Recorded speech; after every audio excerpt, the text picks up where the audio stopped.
Radio for the masses. Headline edition, July 8, 1947. The Army Air Forces has announced that a flying disc has been found and is now in the possession of the Army. If the game is rigged, change the game. Game changer. I occasionally think how quickly our differences worldwide would vanish if we were facing an alien threat from outside this world. This is Fade to Black with your host, Jimmy Church, on the Game Changer Radio Network. All right. Good evening, Fade to Black. How you doing? Today's Tuesday, October 22nd, 2024. I'm your host, Jimmy Church, but you already knew that. What an amazing week on Fade to Black, not only with last night, but what we're doing tonight and continuing another great week here on the show. And you can help support everything that we do around here by getting yourself a Fade to Black t-shirt. Simple enough to do. We have two shirts.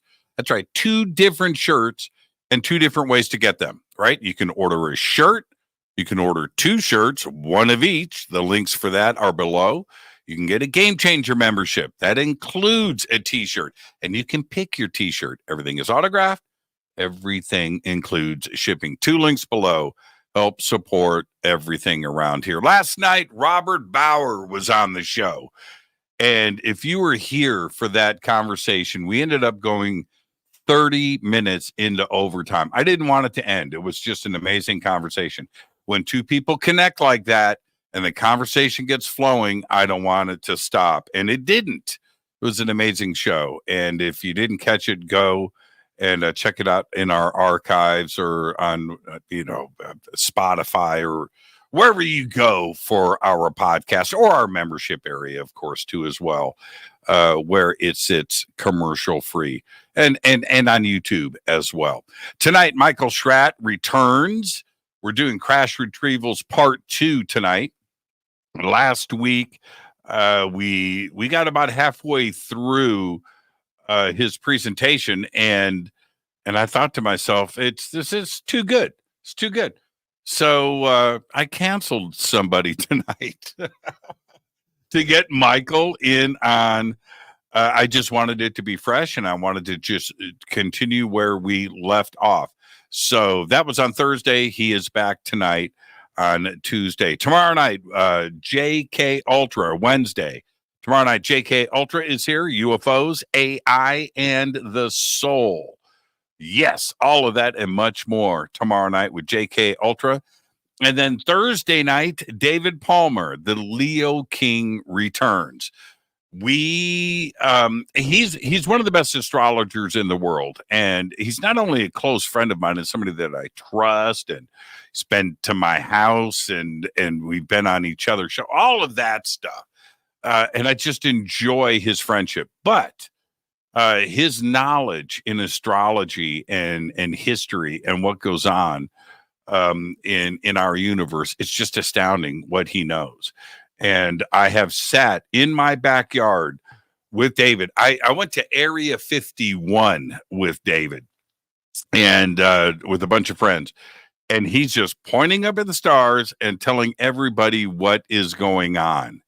That's just amazing to me. And that's what we're going to do, because this month, two comets, not one, two comets in October, one on my birthday, by the way.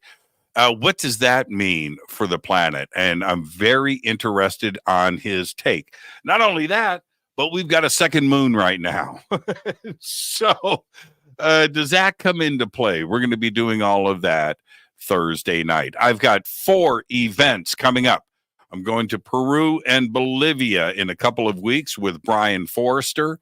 That's November 15th through the 27th. I'll be there until December almost. Returning the day before December 1st. Anyway, that's coming up. Links for that are below. All of Brian's tours. You can check them all out below. Then it's the Conscious Life Expo right here in Los Angeles, California. I'm hosting it again this year. I think this is like year number 10 for me hosting. And it is the biggest conference in the world. It is huge. at the LAX Hilton, February 7th through the 10th, 2025. Links are below. Everything you need. Tickets, speakers, accommodations, a full schedule, everything is below. After that, Rise of the Guardians. That is March 29th and 30th, 2025 in Sedona, Arizona. I am going to arrange a sky watch while I am there. I'm going to arrange it with one of my friends. So come and hang out with us. We've also got a big a DJ dance party that David Palmer is going to be DJing at. I'm going to scratch too. Waka, waka, waka. Yeah, I'm going to get up there with David. Waka, waka, waka. Yep. You want to see me spin? Yeah, come and check it out. That's Rise of the Guardians in Sedona. Then right after that, the Contact Modalities Expo. That's right. I'm going back to my roots. I'm going back to the Midwest, just north of where I was born and raised in Delavan, Wisconsin. This is May 2nd, 3rd, and 4th at Lake Delavan. The accommodations, the speakers. We've got Scott Walter. We've got Chris Bledsoe, Paula Harris, right? A great bunch of speakers and presenters there. I'm going to host. I'm going to speak. And probably host a few panels too as well. So it's going to be a great event. And like I said earlier today, or was it yesterday, I am going to find a Cracker Barrel. I'm going to find a Waffle House, and I'm going to find a White Castle. That's what you do when you go back home. All right. So that is May 2nd, 3rd, and 4th in Delavan, Wisconsin. Again, the links for this are below.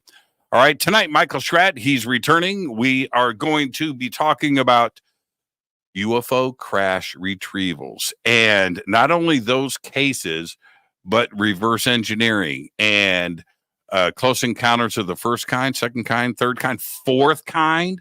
We're going to go through all of that. Where are the locations? Where would these craft be taken to? He is a private pilot. He's a military aerospace historian. He specializes in mystery aircraft. He's been a guest at my house. We have rolled out. I have done a few meetings with Michael.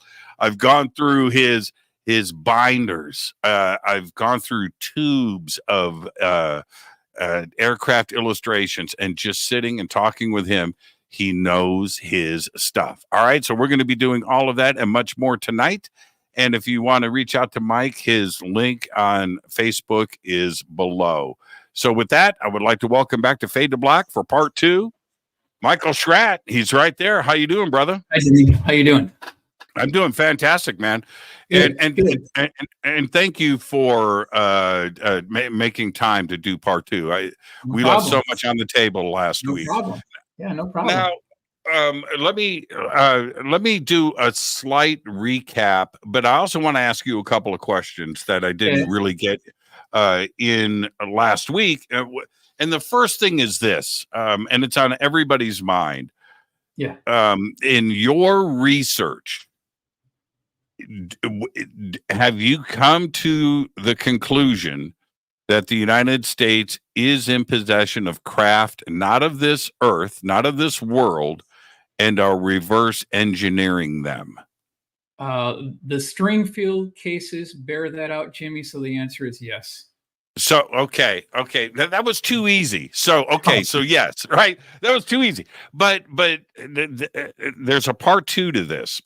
Right. There are, you follow the same rumors that I do. And a couple of years ago, one of these things started floating around in our community. And it was that the United States was in possession of a saucer, a craft, and some were saying between 200 and 300 feet in diameter, too big to move, right? Yes. Now, and you heard this. Do you believe that that is the case? And if there was a craft of that size, where would it be? Would it be in the United States, or would it be somewhere else away from prying eyes like yours? Well, kind of following up with what we talked about last time, when you discuss UFO crash retrievals, you are talking about the crown jewels of the United States government. as you know, Jimmy, this subject was classified higher than the atomic bomb during World War II. That's where Timothy Good got the name of his book, Above Top Secret. So when Right. you're talking about this subject, now you're talking about something that is higher classification than the atomic bomb. It's very clear from the Stringfield witnesses, over 119 crash retrieval cases. Not all of them are lying. There's just no possible way at all. I mean, think about it. You've got Ellison Onizuka, Challenger astronaut. Would he be lying when he saw the motion picture film clip of the ETs on concrete slabs? I doubt it. I doubt it very highly. That's what these military witnesses are telling us. The firsthand military witnesses are telling us that there has been an ongoing crash retrieval program. And by default, obviously, they're reverse engineering the technology and they're integrating that into our third, fourth, and fifth generation stealth fighter aircraft. Now, when you picture a craft that is 300 feet, now in celestial terms, that's nothing. All right, you know, we always picture giant motherships, and we've all seen the, you know, the opening credits of Star Wars, right? We've seen, you know, so, but 300 feet is not something that you're just going to throw on the back of a train or an 18-wheeler and transport it around.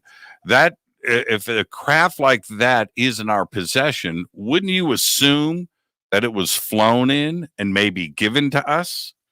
Well, here's the thing. Stringfield talks about the rapid response mobile team that on a moment's notice sets up perimeters, sets up diversionary tactics. You might have an oil spill. You might have a train derailment, just like in Close Encounters, where they had to have this diversionary tactic. That's what these, what are called blue boys, do. They're the ones that fly the CH-47 Chinook double rotor helicopters and retrieve these craft. They set up the diversionary tactics. They escort these craft on test flights. However, getting back to your question, when you have something 300 feet in diameter, 150, 180 feet in diameter, the logistics of trying to mobilize something like that are far too critical. They're better off burying it at the site. Burying at the deliberately burying it. Yes, deliberately burying it at the site. Yes. Now, okay. So now the other part of my question, and I'm gonna get an answer out of you. Let's say that there is a hangar, an underground facility, or whatever, large enough that has a 300-foot craft there. Okay. That craft would have to have been piloted there, wouldn't it? There's no other way to get it there. It has to be flown in. You would think so. Yeah. Well, are you okay with that? Because I am. I mean, but it would indicate to me that we have a relationship with ET, that they, you know, dropped it off. Maybe a little barter system. They got a sack full of Burger King or something in trade. What was that movie UFO with what was it called? With Jim Belushi. And he was in the CIA. What was that? Good Men. So anyway, all ET wanted for technology was a glass of water, right? And that's what the Real Men. That's what it was called, Real Men. It was a great movie, but or we have a relationship with ET and they flew it in, or we have pilots that are able to fly these craft and they are able to maybe connect with their minds and consciousness to fly these craft because of the reports of the interface that is there in order to pilot the craft. So it would be one of two things. I don't think there's a gray area in the middle, is there? Well, here's the other thing too. Harry Drew had talked about how when American military and medical personnel entered the Kingman 1953 crash, they got sick immediately. They got disoriented because not only talking about extratemporal, but we're talking about time machines at the same time. So when you enter these craft, you get disoriented, you get sick, you get nauseated, and that's something that has happened to American test pilots. Now, have you been close? You know what I mean? You've been around the country. You've been to different locations. You're part of, you're an aerospace researcher, right? You're a military historian. I'm sure you've been right. Do you feel that you've been really close? Like there's only been a wall or a door between you and seeing something pretty extraordinary? I wish I could say I got that close. Honestly, I think Stringfield got closer than all of us because he actually talked to these firsthand military witnesses. He got their addresses, their sketches, their drawings, their full testimony. To me, that is something that I feel is he's really got closer than anyone. That's just my personal assessment. Just from the fact that he talked to the firsthand military witnesses. Now, did you know that one of the oldest sightings that predated Roswell by 2.5 years, almost 3 years, there was a transport plane of U.S. troops heading into the Pacific, getting ready to land at an out U.S. Army, back then it wasn't the Air Force, base, landing strip. And as they were approaching the theater of operations, the pilots and the crew and the troops that were being transported saw 3 objects out on both sides of the aircraft. And then the ground stations picked it up on radar. and one of them reporting speeds between 2,000 and 4,000 miles per hour. One of those witnesses, one of those troops on that plane was Lenny Stringfield. That's right. That's right. Yeah. That's how it started everything for him in that sighting. Absolutely.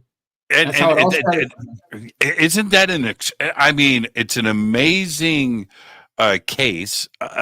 We've got the trifecta, right? We've got eyewitnesses, we've got ground witnesses, and we have the radar reports and tracking from 3 different radar stations. That's a pretty extraordinary case, and to read the reports, which I have, and I know that you have too, on that case. That's one of the things that we need are those professional witnesses and radar and ground witnesses. So you have the pilots, you have the aircraft, you have people on the ground, and you have the radar and the tracking data. And for Stringfield, I can't imagine what was going through his mind and what kind of paradigm shift that was. It certainly put him on the path that he was on for the rest of his life. That's correct. That's absolutely correct. Just incredible. Just incredible. Okay. So as we go through all of these cases tonight from him, I just like you, I mean, when you see something in the sky that you can't explain, you're going to go and seek answers. And that's my job. That's what I do. I've seen what I've seen. And after that, with Leonard, that's it, man. You want answers, right? You want answers. Okay. So last week, go ahead. Go ahead. Yep, go ahead. Last week, we left off somewhere in the neighborhood.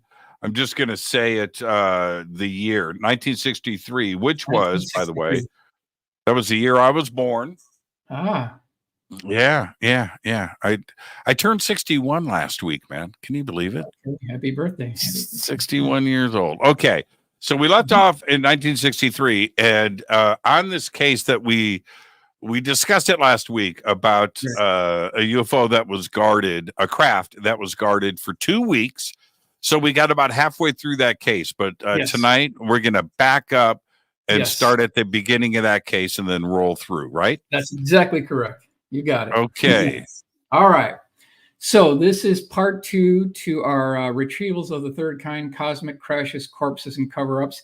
And I want to go back to this Cherry Point, North Carolina case, because I think it's significant. A lot of work went into this. This gentleman is very interesting. The account that he mentions is groundbreaking. Again, this is Cherry Point, North Carolina, 1963. This is a U.S. Marine. It's page 152, case 2 in Leonard's book. So if anyone wants to follow along, it's in Leonard's book, UFO Crash Retrievals. I want to give you the location map here. So if you see Havelock, northeast of Havelock is the Marine base, so Cherry Point, North Carolina. Now, he is told to board a plane. This is December 1963. Board a plane with blacked out windows.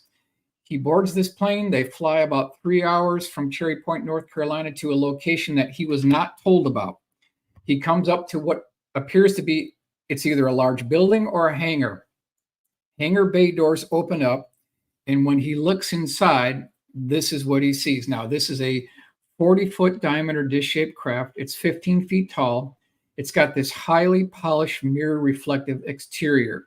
There's no visible seams. There's no weld marks. There's no socket head cap screws. There's no fasteners of any kind. It had about 9 elliptically shaped opaque windows wrapped around the outer circumference. And if you look on the bottom view here, you've got these red dots. These are the attempted point of entry with a diamond tip drill bit. Now, I also want to mention that there was the absolute faintest outline of this hatchway. And he actually used the term that you could not put a razor blade in between the seam of this hatch, like similar to what you would see, Jimmy, at the Giza Plateau in Cairo, when you have all the granite blocks put together, limestone blocks, there's no seams. You can't put a razor blade in between those either. It's so technically integrated. That's what he mentioned. All right, let's continue on here. Here's Joseph Ray's full color rendering. This gives you an idea of what this thing looked like. I mean, essentially antiseptically sterile exterior. There's nothing, you're not going to see any seams on these things. You won't see any rivets on this. Now, there's 3 things that they tried to do, according to our Marine here.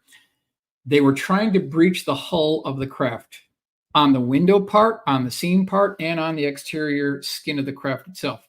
And they tried 3 ways. Number 1, a diamond tip drill bit, completely failed. I've got 2 other cases within the Stringfield collection that also talk about diamond tip drill bits. So I know that there is a history now. I don't have to rely on one case. I know there is a documented history of these lab coat technicians that are desperately trying to breach the hull of these craft with diamond tip drill bits. Now, once that failed, they moved on to these acetylene cutting torches. That failed as well. And then he said they brought in a laser, which we'll talk about as well. So there were 3 attempts to get inside this thing. Now, what you're looking at here is an actual drawing from the Marine here.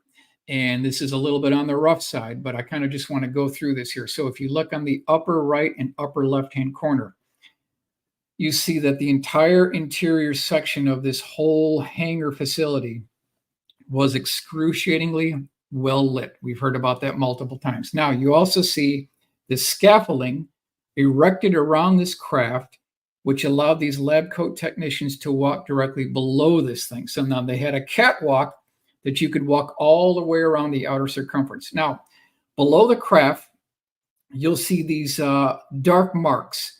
Those are the pads that were used to support the craft on the scaffolding. And then on the left of center window, a little bit off to the left here, you'll see this black dot. That is the attempted point of entry. And again, this is the original sketch from the Marine here. Now, in 1986, there was a gentleman named Michael Johnstone who interviewed this Marine. And when he interviewed him, he did some detailed renderings, which are a little bit better than the actual Marine drawing. Now, this is his drawing. And if you see the dimension here, it's 5 feet. So you could walk under this thing. You could walk around it on a catwalk. And then off to the very left side, Jimmy, you'll see that on this opaque window that you can't look through, there's a little bit of a ledge. That was something that was absolutely mentioned by the Marine, that this is something that you could feel. There was a 1-inch lip between the outer skin of the craft itself and the outer exterior of these opaque windows. So the whole craft is smooth, right? Yes. Except for that area. Except for that, yes. There was a perimeter that went around these elliptically shaped windows with a little bit of a ledge. And that's what you see in my blow-up drawing here, indented window lip detail. That's what he talked about multiple times. And then I want to talk about directly below this craft, there was a white painted circle on the concrete floor. His job for 2 weeks was to guard this craft and literally shoot to kill. Don't ask any questions. Shoot to kill first. anyone who would breach that circle. Doesn't matter who it is. The president, could be the vice president, doesn't matter. The mandate was to guard this craft and orders to shoot to kill. All right, so here is Joseph Race full color rendering. You've got the white lab coat technicians. This is probably a more accurate period correct scaffolding here, but this is very close to what this thing looked like. There was a ladder on the right-hand side. You could gain access to the craft here. We'll move on here. Now, this was our first pass interior shot by John McNeil, and you can see he wasn't the only one in there. You've got the lab coat technicians. You've got armed guards. There was one time he was left alone. We'll talk about that. And then you see this heavy gauge cable that they brought in. And when they put the laser on this thing, it was warm to the touch, but made no effect whatsoever. So if this whole concept of reverse engineering extraterrestrial craft and analyzing the metallurgical science, Jimmy, associated with these vehicles, if we're pouring $100 million per day on black programs, which we did in the Clinton administration, you would think, and we would pray, that we got something for our money, that they made some breakthrough with this outer skin material that could be utilized on next generation stealth fighters. So what I want to do now is hold on. Let's stop right there. Let's stop right there. Let's analyze what you just said. Yes. So first, did they ever breach it? Did they ever get inside this craft? That's not what the notes say. No, they did not get inside. They never got inside. They did not get inside. At least during this stage of the investigation, we don't know what happened. As later. of 1963 December, they did not get inside. That is incredible. I mean, don't you want to know what's in there? So, because I do. Yeah, right.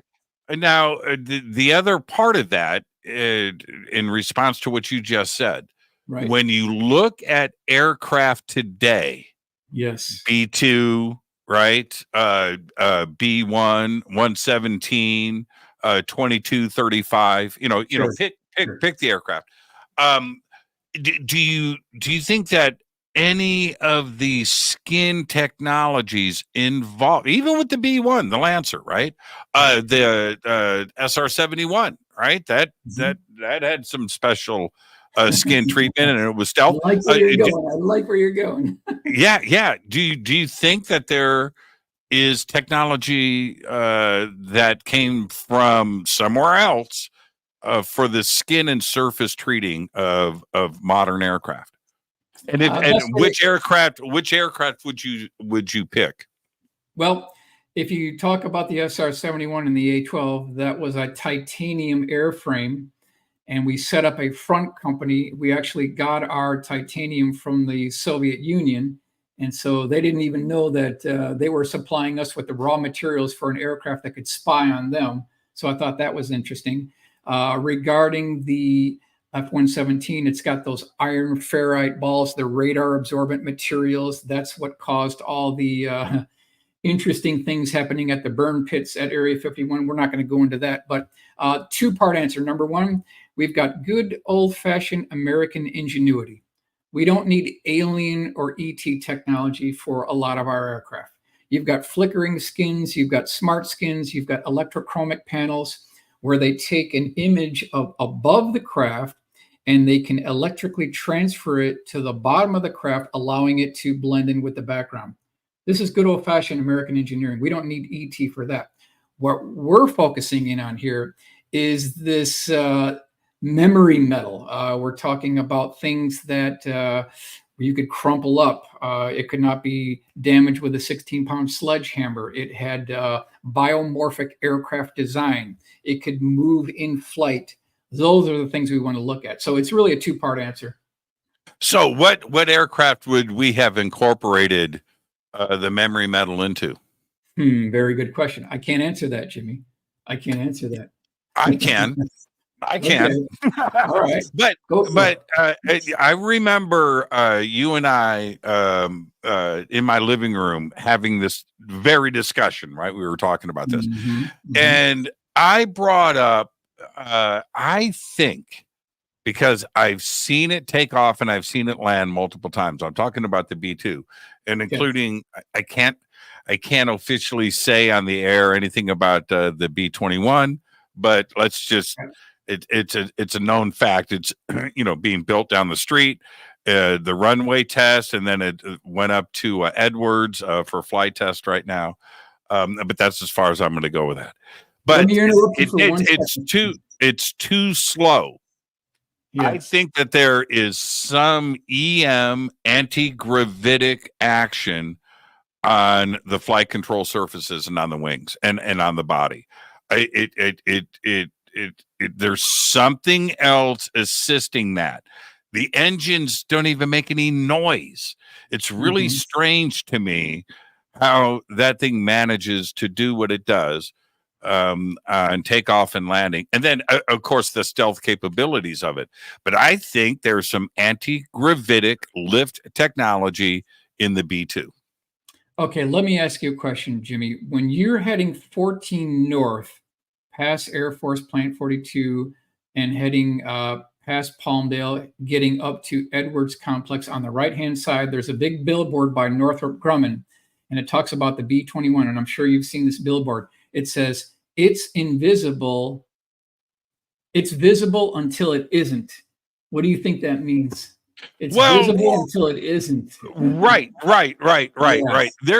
There are a few.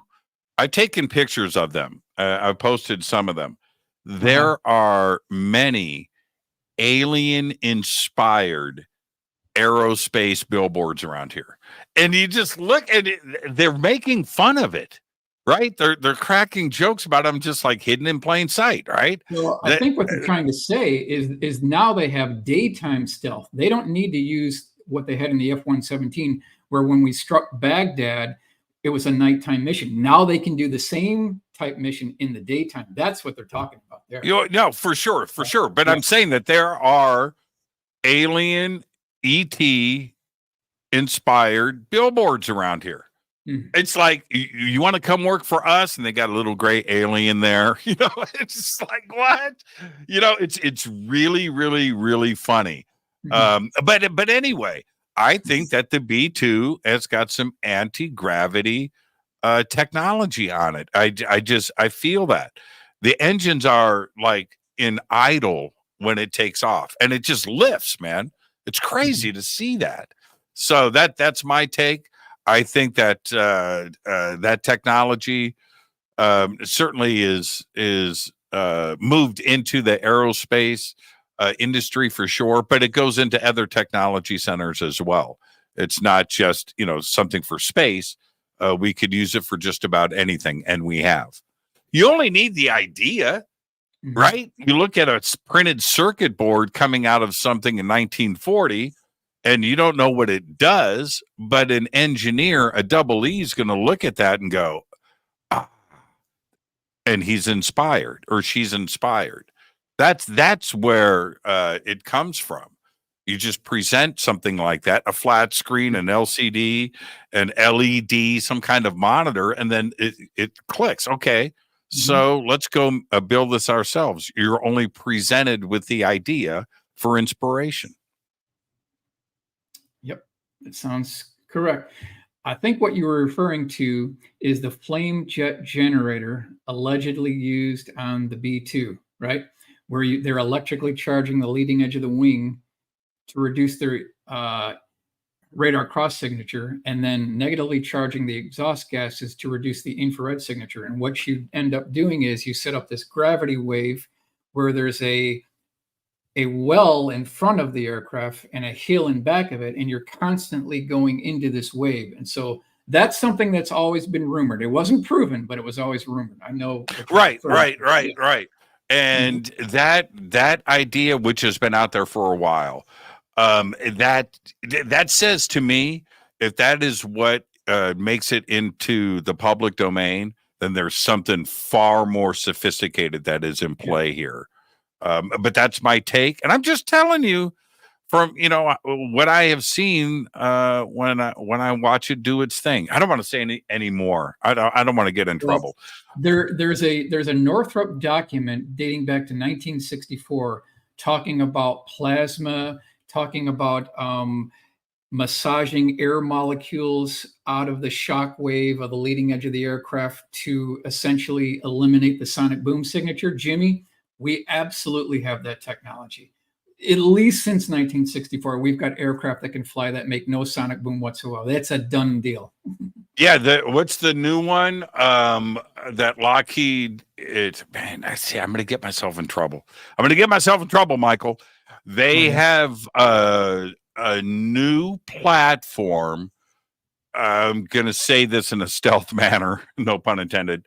That doesn't have a sonic boom. Okay, and some of the the program itself was greenlit 2 years ago, and allegedly, wink, wink, the first prototype is done, and it's pretty exotic looking. The nose is very long and very pointed. Right. You've seen it, right? I've seen it. I know what you're talking about. Yeah. It's pretty incredible. I can say no more. Man, the Men in Black are going to be at my house tonight. Okay. Tonight's the night, man. Tonight's the night. Church, we let you go for long enough. That's it. I'm going to send you pictures of me getting stopped and hassled by the camo dudes at Edwards, by the way. Yeah, it was pretty crazy. They were pretty pissed off at Mr. Church. Okay, continuing on with this. I wanted to say really quick. Yeah. Cherry Point, that's a massive installation. I'm looking at it here. The base itself has got 1, 2, 3, 4, 5 runways. It's pretty big, and I thought that those were 2 runways, but they're not. They don't connect in the middle. It's a giant X, and then there's one that points due north at 12 o'clock. There's an extra runway there. There's a short runway, but that looks like a helipad type of taxiway. Anyway, it's huge. This is a big base. And it's right on the Atlantic Ocean, too, by the way. All right, next up. All right, so let me take everyone through a tour of this facility to the best of our knowledge based on the eyewitness testimony from the U.S. Marine who said he saw this there. Now, we're going to go through the chain link fence, and we're zooming into this hangar. Here you see the platform. You've got the scaffolding. You've got the white lab coat technicians. He talked about how he was not the only guard there, so there were multiple guards. And then he did say that there were these CIA suitor types. They were there as well, which they always are there. A little bit more of a zoom in here. Now we've got the painted circle on the floor. This is the one that he guarded. And anyone that was not authorized, I mean, it's a done deal. You were already toast at that point. We've got the lighting. We've got the excruciatingly well lit. We've got the scaffolding. So it's all kind of coming into view here. A little bit more of a zoom in here. Off to the left, you can see these CIA types. That's mentioned within the handwritten notes by Michael Johnson. So I want to include that within the illustration here. All right, a little bit closer now. Now you can kind of see this lip that marks the perimeter of these elliptically shaped opaque windows. That's sort of coming into view here. We've got our lab coat technicians on the scaffolding. I'm going to move forward to the next one. This is about a 45-degree look down angle down. This is probably the best we're going to get. I would love to see this thing in real life. For sure. Senators and congressmen need to have a full briefing on this craft, where it is, what happened to the records, what happened to the metallurgical analysis. They've got this thing well documented. There's no doubt about it. Let's move on here. Now, after the 2 weeks was over, on the very last day, this Marine said that on the last day he was there, he saw them moving this thing off the scaffolding, dropping this thing down on a trailer being pulled by this truck. And they had this cradle device, and they were building this section here for tarping the craft. And let me move on to the next slide. Here you see this cradle device that they're building, and we'll start this tarping process. And he got a good look at this. Right now, we're about 50% tarped, and you can see they're getting ready to move this thing to the next location. We'll go on to the next slide here. Now we're fully tarped, and they're basically getting ready to move this to the next location. We're outside here. So the point being here is the way they keep this under wraps is, number one, they diversify their portfolio. They move these assets from one location to the next. And number two, they compartmentalize the information. So there's not one person that knows the whole story. You might have very few people at the very top, but everyone below that, they don't know where it's moving.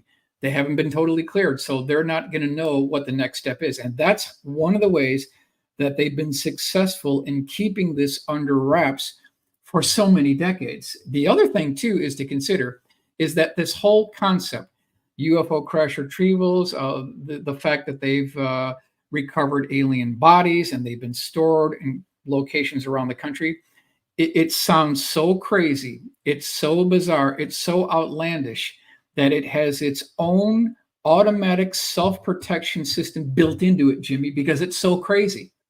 How can anyone believe this when it's just so crazy? So they don't have to do too much. Yeah, they do muddy the waters, but it has its own self-automatic protection system built into it. Very cool. I'm looking at the base here. Yep. And zooming in at different spots on the base. They have a lot of very, very, very large hangars. And they've got a lot of covered craft areas too as well.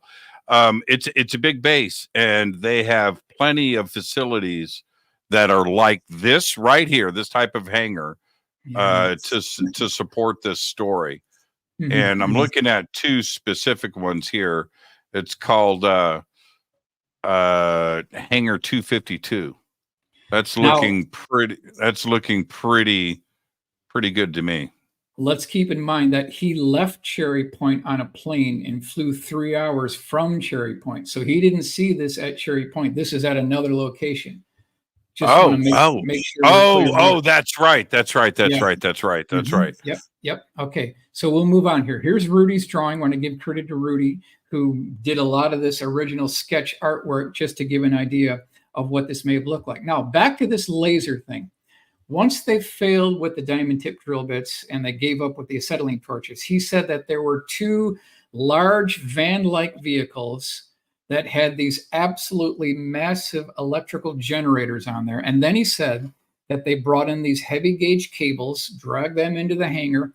They connected them to a laser. Now, there were lasers back in 1963. They were a little on the primitive side. The intensity is in question, but they absolutely did have lasers back in 1963. And he said that when they turned this laser on, it reflected off the skin of the craft, bounced up, and damaged the ceiling tile. That's what happened here. And when they moved this laser away, it was warm to the touch, made no effect to the craft whatsoever. So whoever designed this or whatever designed this looked like it was built on the atomic scale, built upon atoms, like this thing was done on a 3D printer.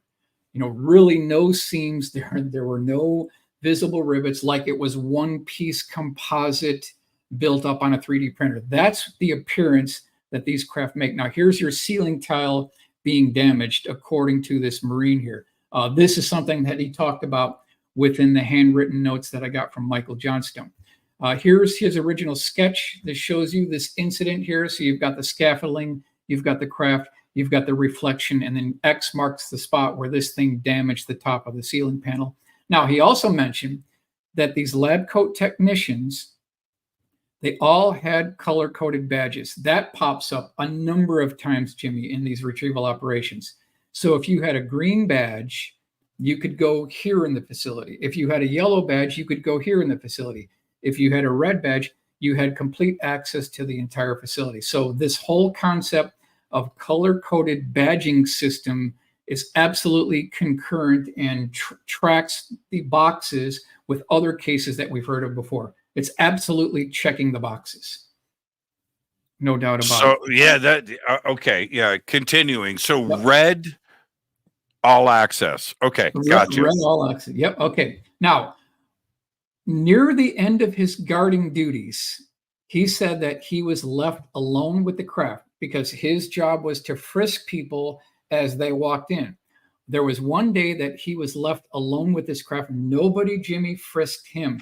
He brought in a small Minox camera he took this thing out of his pocket and he snapped a photo of this thing with this Minox camera that looked just like this.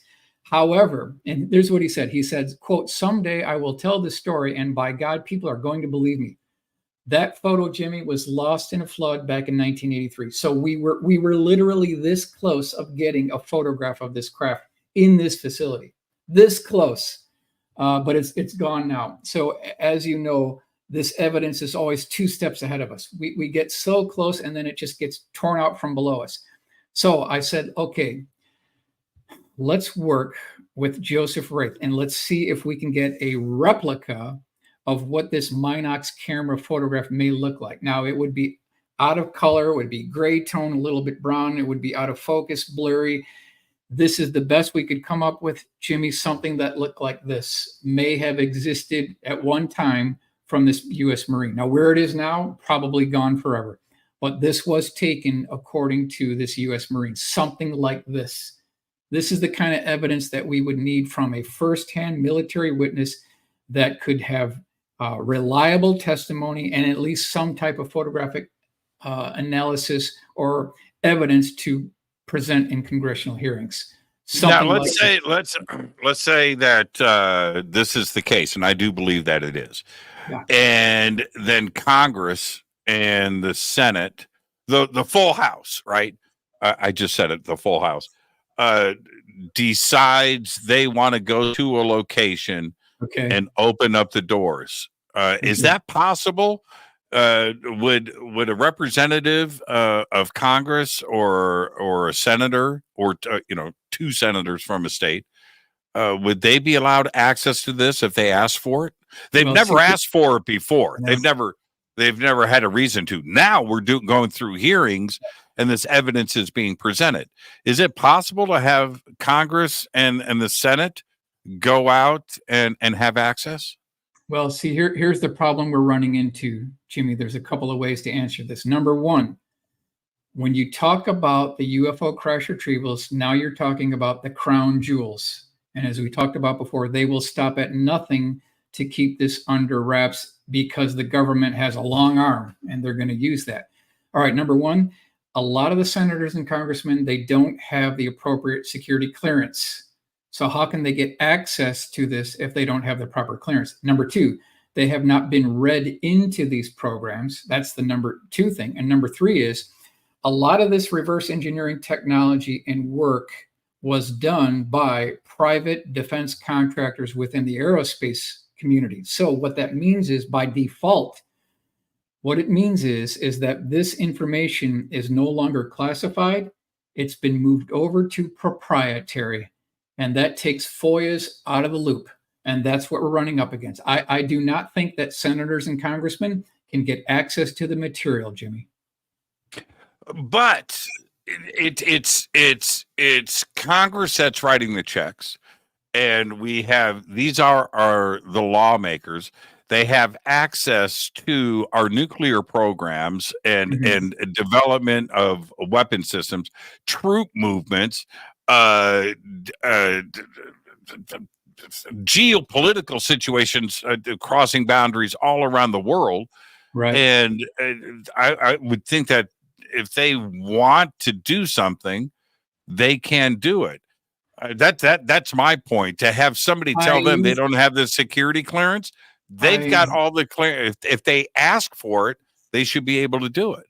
I appreciate what you're saying, Jimmy, and I believe you're partially correct because there is an appropriate legal black budget. There's an appropriate legal black budget. However, there is another black budget that doesn't have the checks and the balances, and it doesn't have any congressional oversight or public scrutiny. This is the very deep USAF black budget waived programs that do not have congressional oversight, and this is funded by drug running, oil. We have weapons, and we have child trafficking. This is where it gets spooky and sinister and dark and places I don't want to go down. And that's what's funding these programs, Jimmy. This is a whole different level. Well, you remember in the Wilson Davis document, when Thomas Wilson, Rear Admiral, retired, said that he came out. Now we can assume that it was Lockheed, but he never named the company. But came out here to Southern California and was taking it. And they said, "Look, man, we'll show you the craft. We think it can fly." Mm-hmm. And he goes, "Wait a minute here. Who's in control? I'm the guy cutting the." And they said, "You know what? You don't like it? Go back to Washington and yell and scream all you want." Well, You're not going to affect us. Yeah. They're not going to roll out a craft to satisfy the curiosity of senators and congressmen in Washington, D.C. They will not do that. Absolutely not. Absolutely incredible. Okay, what's next? Okay, let's continue on here. Okay, so now within this notes associated with this Marine, it talks about a United States Secretary of the Navy that just about got shot because he almost walked across this white painted line on the floor.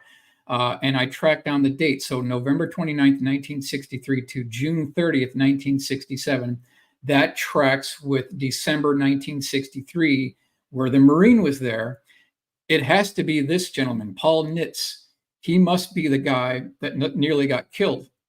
So I just want to point out that this is the correct dating. This is the correct gentleman who tracks with the date, according to the 3-page report from the Marine. Now I want to bring everyone's attention to this gentleman, 4-star Major General Melvin F. McNichol.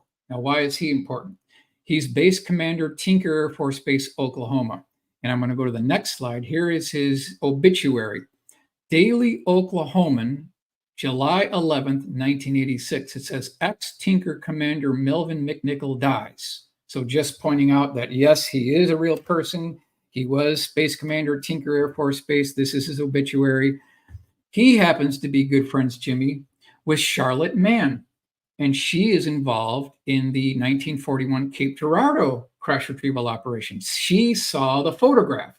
These two were friends for years. They had a mutual interest in UFOs.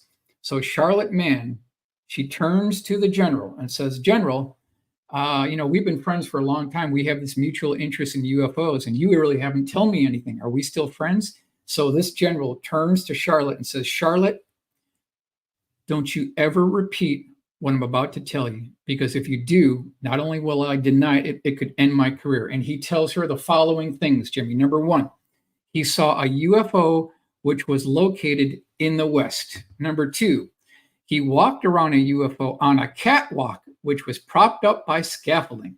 Number three, he said that bodies were recovered and one was still alive. Now, when I heard this from Charlotte Mann at IUFOC, it's been 6 years now, I said, I got it now. I got it. I got independent confirmation from a secondary source that talked about virtually this same craft. Because number one, he said that he saw a UFO that was located in the West.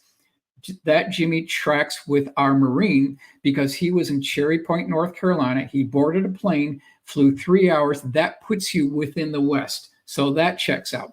Then he said he walked around a UFO on a catwalk, which is propped up by scaffolding. This is exactly what the Marine had talked about, that the whole craft was propped up on scaffolding and they had a catwalk. So that checks out.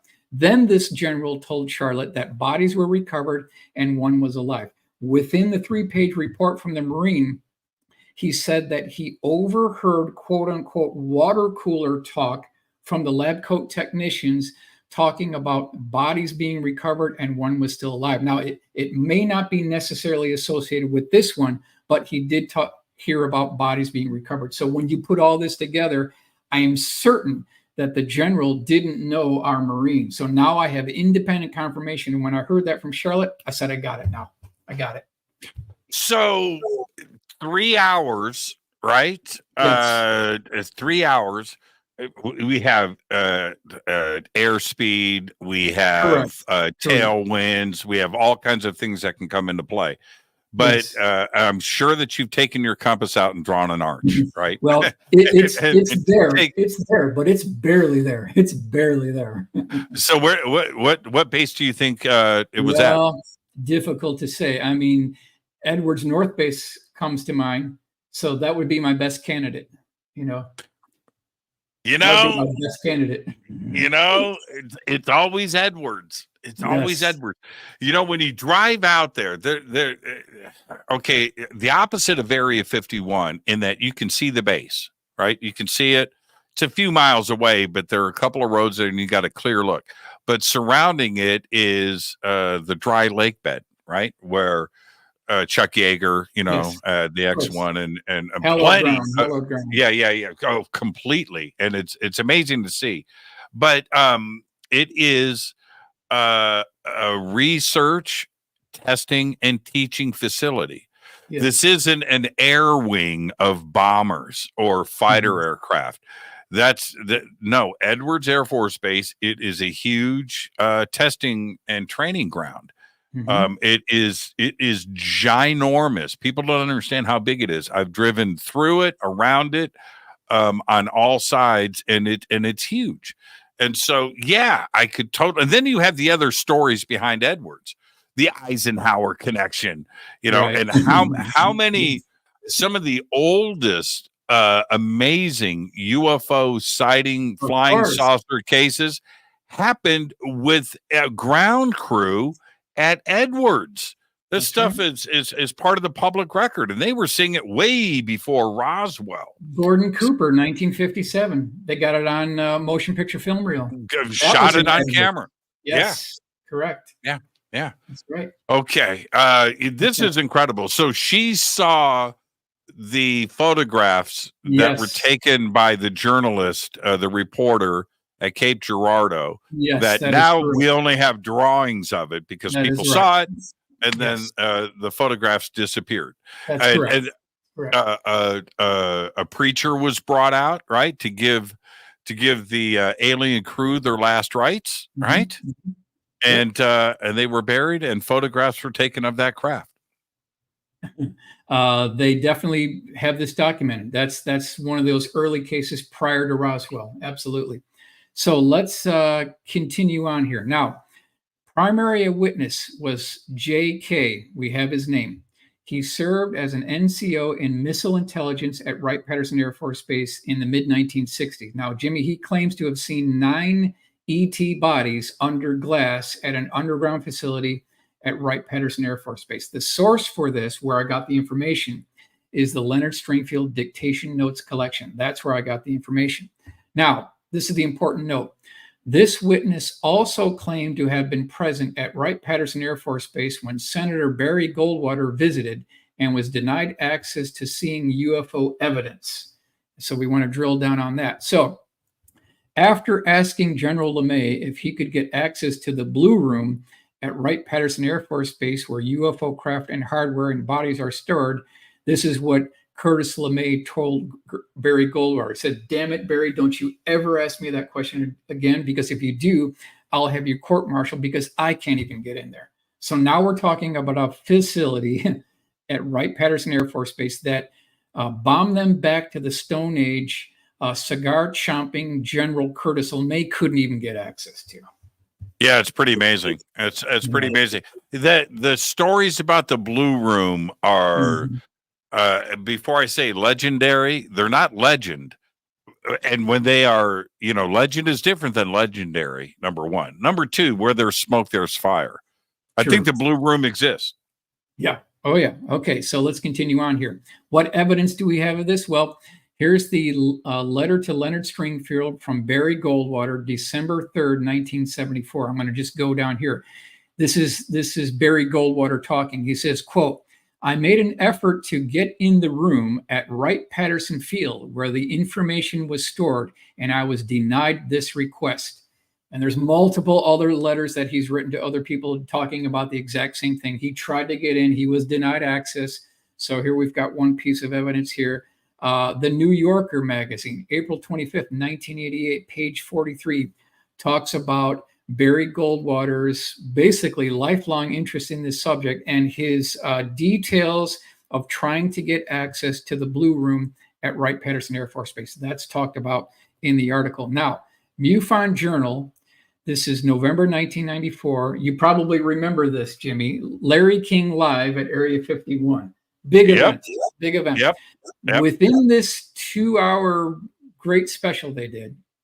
They had a little montage with Barry Goldwater here, and this is what he said. This is 1994. I think the government does know. I can't back that up, but I think that at Wright-Patterson Field, if you could get into certain places, you'd find out what the Air Force and the government knows about UFOs. I called Curtis LeMay and I said, General, I know we have a room at Wright-Patterson where you put all this secret stuff. Could I go in there?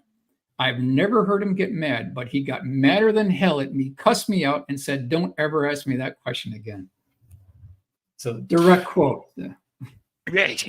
Why don't you and I jump in a car? We'll rent a car. All right. Let's pull up to the gates and go, Yep. Take us to the blue room. Sure. Take us to the blue room.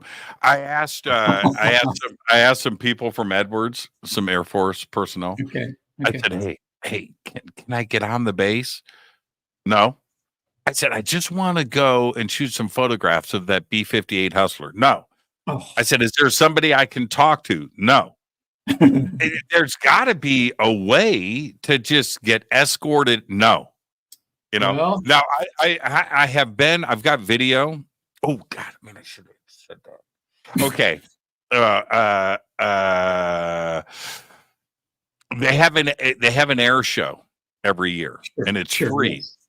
And it's amazing. It's one of the best air shows in the country. This year they didn't do it. They're going to do it again next year. But you drive onto the base. You have to go on a certain road, right? You drive on to, they have the parking next to the runway right there. And you're on the base. You're not allowed to film. Once you get to the air show, you can take all the pictures you want. But from the front gate to the air show, you're not supposed to be doing stuff. Well, I might have. Yeah. That's as far as I'm going to go. Okay. What's next? Okay. Well, just to conclude that thought, anything that's of any value is underground.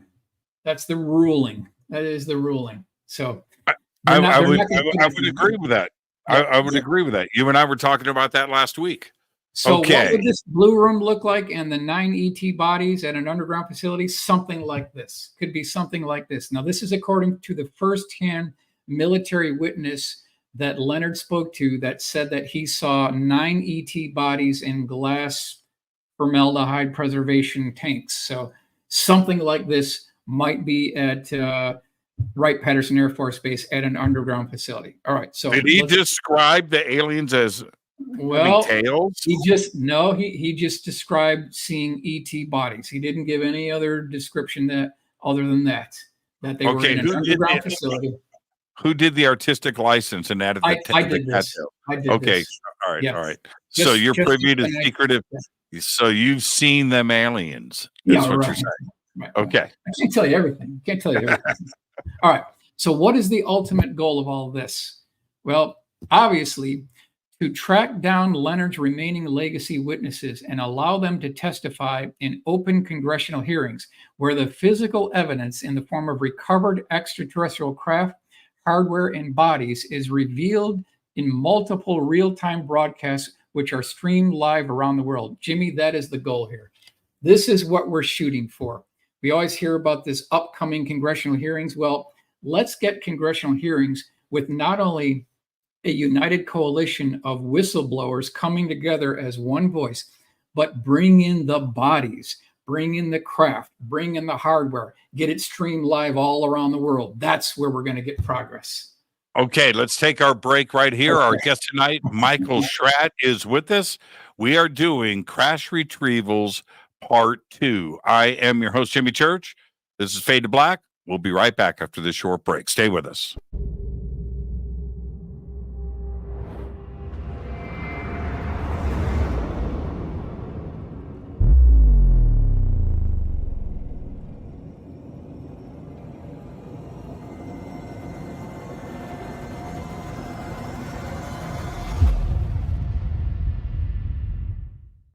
Subscribe to our YouTube channel to get your alerts and access to over 2,000 videos. Click that subscribe button right now. Go to jimmychurchradio.com and get the Fade to Black official podcast. 2,000 episodes, all of them commercial free for just $2 a month.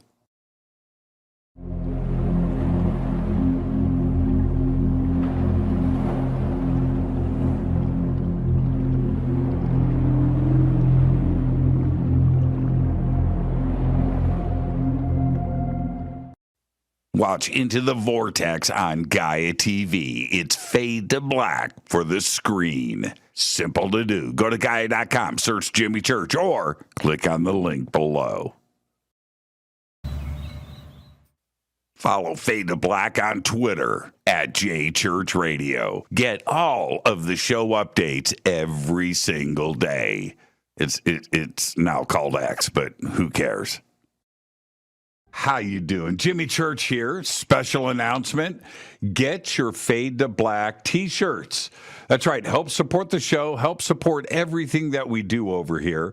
We've got 2 t-shirts. We've got 2 ways to get them. Get your Fade to Black t-shirt today. Go Backley Tappy. Go to jimmychurchradio.com and become a Fadernaut. Get a membership. That's right. Everything is commercial free. You have access to downloads, and you get to call yourself a Fadernaut. River Moon Coffee, makers of the Fade to Black blend. Truly the best coffee on planet Earth. Just visit rivermoonwellness.com or their Amazon store. It's all simple to do. You can check out the Fade to Black blend, the Game Changer blend, or any of their Black Moon Wellness products. It's the only coffee I drink. It is the best, and it's Doc. Again, rivermoonwellness.com.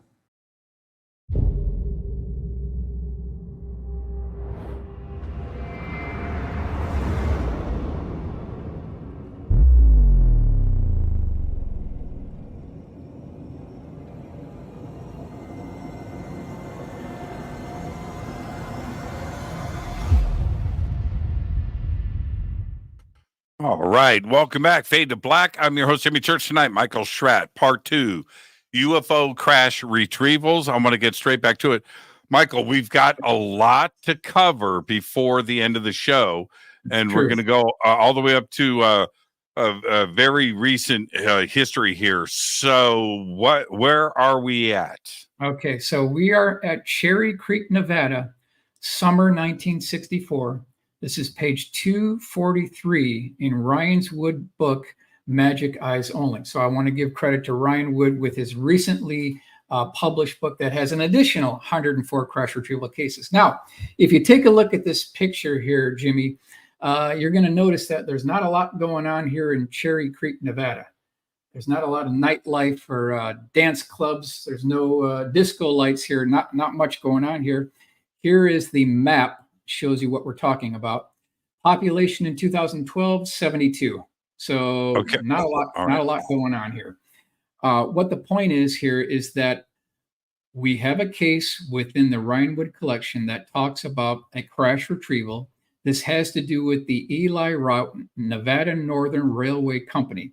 Now, they had a copper ore train that was coming around a bend not too far from a mountain that was off to the side, carrying this copper ore. And what they saw up ahead of them shocked them completely.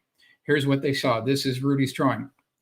Directly in front of the train were mangled, twisted, and broken up railroad tracks. So they slammed on the brakes. These things were thrown like pretzels, they said.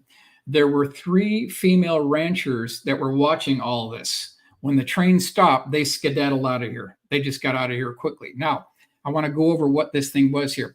The Eli sheriff was alerted, who informed the Eli Armory to dispatch the local National Guard. The military ordered all the people on the train to board a truck and were driven back to Eli. Military examined the craft and found the bodies of at least 2 little pilots. Now, they also said that this thing flipped up. This would be 180 degrees up on its back, so it's now on its dome, and there was a hull breach on the side of the craft. There were 2 ET bodies recovered, and they did see footprints for a 3rd ET body that believed to have been walked away. So let's use Rudy's drawing as a guide. We'll go to the next slide, this gives you an idea of what this retrieval operation looks like. So we've got the brakes slammed on, we've got the pretzel twisted, mangled railroad tracks. The craft is tipped up 180 degrees. We've got the hull breach on the side of the craft, and we've got our ranchers in the right foreground. That's the scene that we're talking about here. Now, here's another version. This is by Evan Ravencraft. He did a great job. This is his interpretation of what this looks like, but this is what's talked about within Ryan's book. So we have page number, date, location, and details on what took place. This is another blow up here. We're kind of zooming in of what this may have looked like, but they absolutely did, Jimmy, talk about these mangled train tracks. Now, how this case ended is they brought in the nation's largest crane by rail. So they brought this thing in here. It's a very large crane. They picked this thing up, they loaded it up on 2 big trucks, and they shipped it out of here. That's how this case concluded. So very interesting case. So, you know, as we continue to go through these, the craft count goes up, the body count goes up, and they keep on moving these assets to different locations and military bases around the country. Next one, Fort Riley, Kansas. This is December 10th, 1964. Our witness, serve in the infantry, 1st Division, UFO crash retrievals, page 24, abstract 20. So again, if anyone wants to follow along, that's the page number, that's the abstract number. Here is the map here, map of Camp Forsyth, which indicates the general area where the UFO came down. So what they did is they brought at least 2 other personnel with our primary witness. They brought them into a 6x6 troop transport to Camp Forsyth. They went about a half mile down this road. This is all at night. They unload, they start walking into a large field, and Jimmy, what do they see? They see this craft sort of in the middle of the field. It's 48 feet in diameter, it's 18 feet tall. It has these box-like protrusions that are wrapped around the outer circumference of the craft itself. It has what looked like a fin starting in the midpoint and going back to the edge of the craft itself. And below that fin, Jimmy, there was what looked like an exhaust port. So let's go to the next slide here. Here is my first pass full color rendering of what this craft looked like. And you can see these box-like protrusions and the exhaust port. We'll go to Rudy's drawing. Now, when they got there, there was a UH-1 Huey helicopter crisscrossing the entire field with a spotlight shining down on this thing. And they were looking at all this. They had people with Geiger counters walking around this thing. And his job was to guard this craft for at least 3 hours. So we want to use Rudy's drawing as a guide.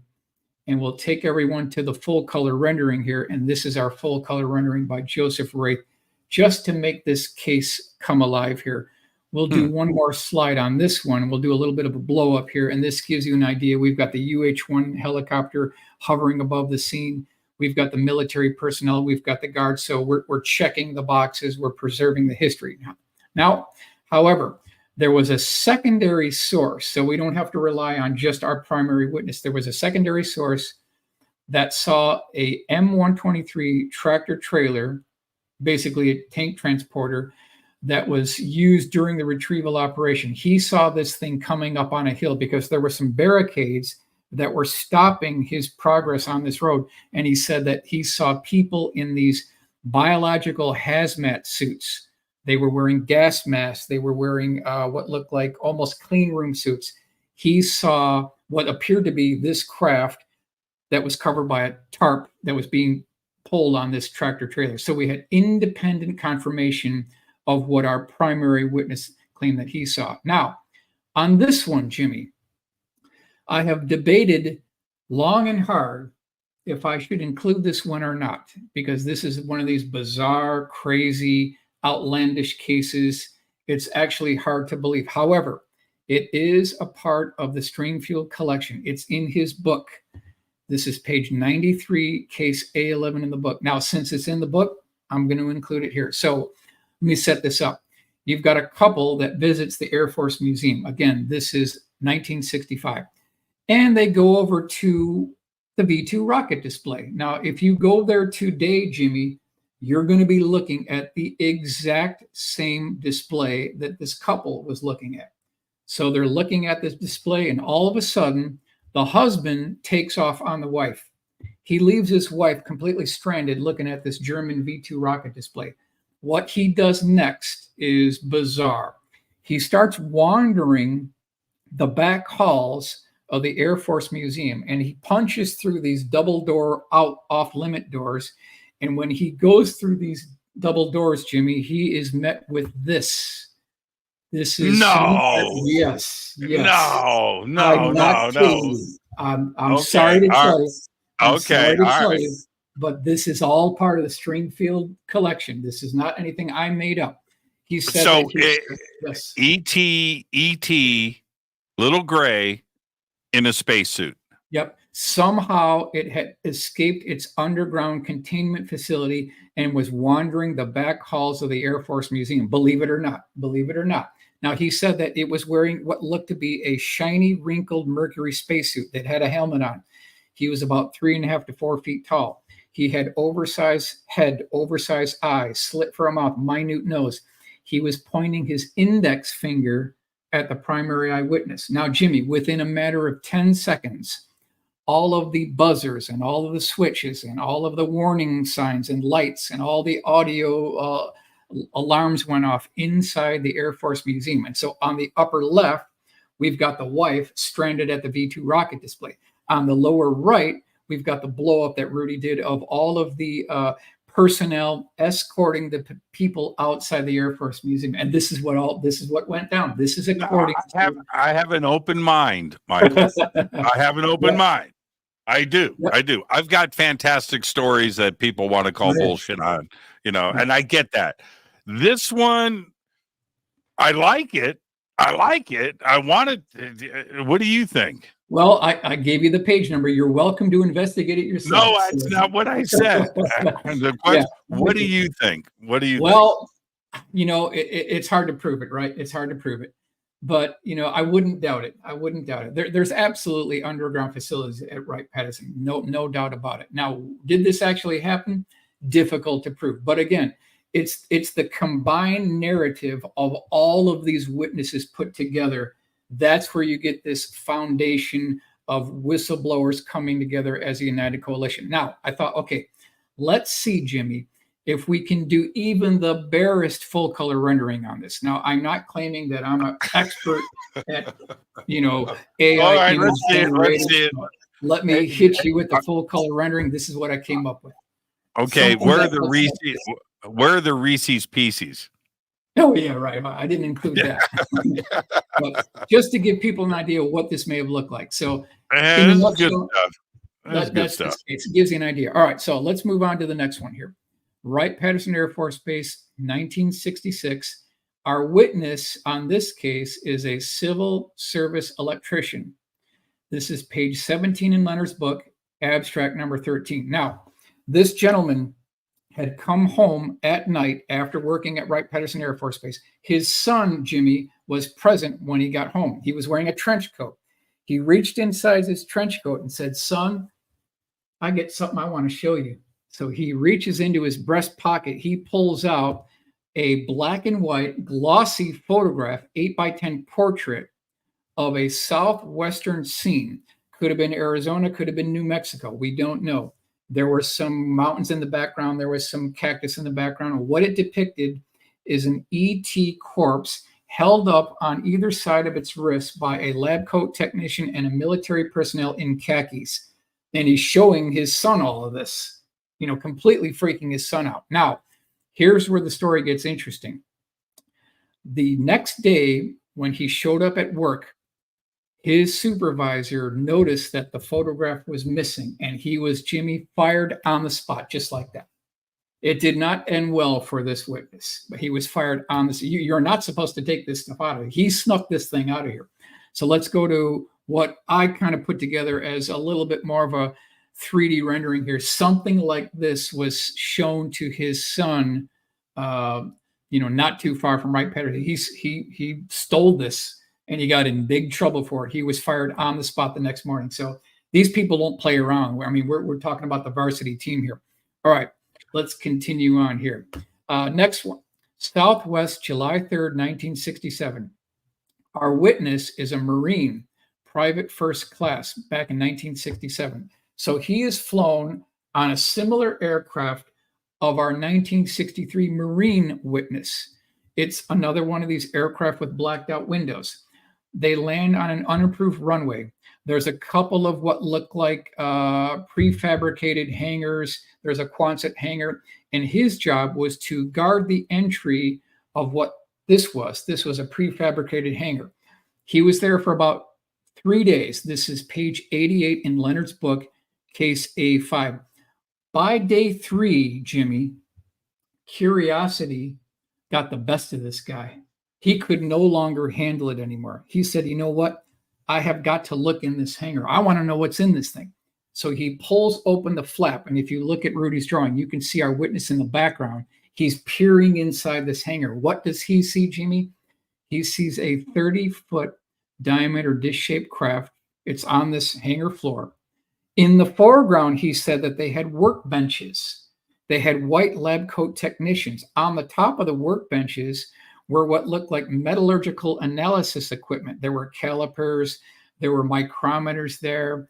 He saw this 30-foot diameter dish-shaped craft. It had a low-rise dome on the top. And then he said, off to the right in the background, there was a walk-in freezer and there were body bags. He didn't see any ET bodies, but he definitely saw body bags. Now, he got in big trouble as well. So this is the second time where this guy kind of broke the law here, and he looked inside. But this is what he described.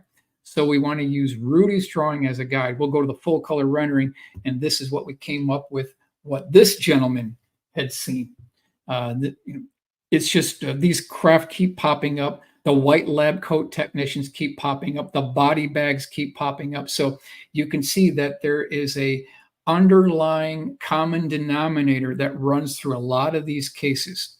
So let's move on to the next one. Fort Hood, Texas, late 1960s. I believe, Jimmy, 1968. Our witness is a private pilot. And this is UFO Crash Retrievals, page 91. Again, this is Fort Hood, Texas. Now, within Fort Hood, Texas is something called Robert Gray Army Airfield. And our witness is flying his Cessna 172. He has to make an emergency landing at Robert Gray Army Airfield. And so he lands now. Now, if you look to the upper left, you've got our 172 pilot. As soon as he lands, within 10 seconds, there's a Jeep that pulls up with 2 military police. They're pointing their pistols at this guy. He's told to come out the aircraft. He's got his hands up. Jimmy, while all this is going on, this absolutely massive, and I'm talking massive, bypass door opens up. It's about 400 feet by 400 feet. Now, the texture on the top of this bypass door has vegetation on it. It has growth on it. It has trees. It has low shrubbery. Jimmy, you would never know that it's the entrance to an underground facility because it blends in with the surrounding environment. That's how good these guys are. And now what he said was inside was what appeared to be vintage Cray computers. And he said that we've got multiple reports of military helicopters escorting UFOs coming from this. So this appears to be, Jimmy, a staging area for man-made UFO test flights. And you've got CH-47 Chinook helicopters that are flying chase for these man-made craft. That appears now, doesn't this remind you a little bit? It's very similar to our good friend Mark McCandlish and the Flux liner, and I think that was Norton Air Force Base, right? Norton Air Force Base, yeah, yes. that was Norton Air Force Base. One of those situations where you walk around the corner and you peer, you know what I mean? And then when you least expect it, something is going on. Very similar. It's not the same story, but that's how these things unfold, don't they? Correct. Now, what type of craft would be inside here? Well, number one, we'd have Eddie Laxon's craft. This would be June 23rd, 1963. That craft might have been here. Later on, back in 1980, we'd have Cash Landrum craft. We'd have other craft here. Now, we've also heard that there's these high-speed tube shuttle systems where that's connected by these high-speed trains. That might have been in here, so we've added that as well. Now, within the report, I'm going to go to the next slide here. it said that there was a 4-engine cargo plane landing in an underground runway here. So not only is this a staging area for U.S. flying saucer test flights, but Jimmy, it's an underground runway. And you can land a C-130 Hercules in this thing. I love it. I love it. This facility is. You know, and before anybody goes, well, how's that possible? When you come out here, and you've done this, Michael, but when you come out here and you watch these transport planes and the pilots that are flying them fly in a fashion that these guys know what they're doing. Oh, okay. I watch them take off. They're barely airborne, right? A few hundred feet in the air, and they turn. Those right, just turn and do. It's incredible. So these are very, very, very skilled pilots, and this to me is not surprising. No, it's not. I love this concept. Yep. You would never know, Jimmy, that there's a runway here or an underground facility unless you've been vectored in by ATC or some other entity, and then all of a sudden the whole thing comes apart like a zipper, and then you go right in, and then it zips back up again. Yeah, this is really cool. That's what we're dealing with here. Okay, now the question is there a vast top secret underground facility located at Gray Army Airfield? That's the question. So I want to bring your attention, Jimmy, to these two items. This is page 100 in Leonard's book, and this is researcher Tommy Blon with Colonel X, and this is what the colonel says. The colonel stated that underground installations, as well as isolated areas of military reservations, have squadrons of unmarked helicopters which have sophisticated instrumentation on board that are dispatched to areas of UFO activity to monitor these craft or airlift them out of the area if one has malfunctioned. Jimmy, what does that remind you of? A malfunction UFO? Does that ring a bell anywhere? It rings a lot of bells. Yeah. It's not one specific case. My my Uncle Bill, U.S. Army helicopter pilot and instructor, 3 tours of Nam, came on Fade to Black. Okay. Okay. And he's got an interest in this stuff, and he's got an open mind. But I asked him, I said, what about black helicopters unmarked? And he goes, no, they're marked. And I go, what do you mean? He goes, if you come up on one and you look closely, they're black, but they have black tail numbers. You don't see them from the ground, but when you walk up, the black helicopters have black markings. And that's what he said on Fade to Black. Okay. Isn't that interesting? And it makes a lot of sense, doesn't it? Yeah. It does.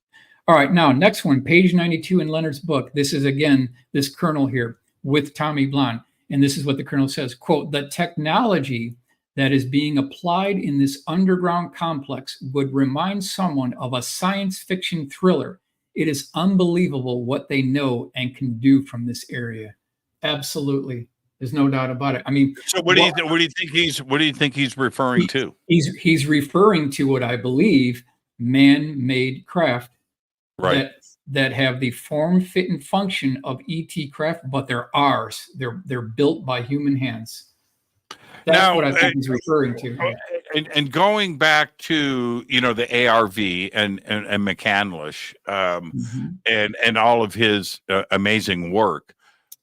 So many of the sightings that have been saucer related that have been out there, how many of those do you think are something like from Fort Hood or an ARV Fluxliner type of situation that built by us, flown by us, but we see it, right? And we don't make that connection.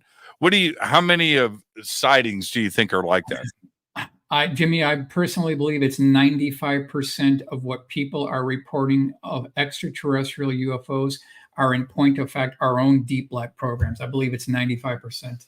That's a big number, but you're probably not far off. Yeah. Okay, so let's continue on here.